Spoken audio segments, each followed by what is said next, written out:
नमस्कार मैत्रिणींनो, स्वागत आहे तुमचं एका नवीन व्हिडिओमध्ये. बऱ्याचदा काय होतं की स्लीव्ज जोडत असताना दोन्हीही एकच स्लीव्ज तयार होते आणि मग अशा वेळेस काय करायचं हा मोठा प्रश्न आपल्यापुढे उपस्थित होतो. तर तुम्हालाही असा प्रॉब्लेम येत असेल तर हा व्हिडिओ तुम्ही नक्की पहा. पूर्ण हा व्हिडिओ पाहिल्यानंतरच तुमच्या ती ट्रिक लक्षात येणार आहे. याच्यासाठी अगोदर काय घेतलेलं आहे की स्लीव्ज कट करून अस्तर जोडून घेतलेला आहे आणि असा पुढचा भाग याला कट केलेला नाही आहे आणि याचा बरोबर सेंटर काढून बरोबर अर्धा इंचावरती एक मार्किंग केलं आणि मार्किंग केल्यानंतर याला आपण मुंड्याचा पुढचा आकार देऊन घेणार आहोत.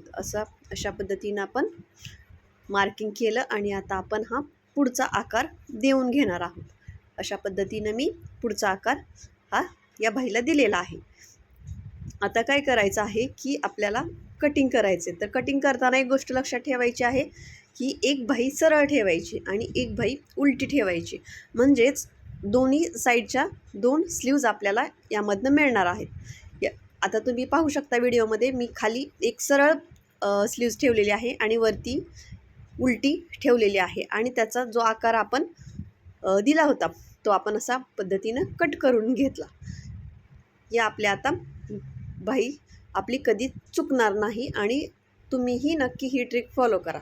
अशा पद्धतीनं एक डाव्या साईडची आणि उजव्या साईडची अशा दोन स्लीव्ज या आपल्याला मिळून जाणार आहेत. व्हिडिओ पूर्णपणे बघितल्याबद्दल धन्यवाद.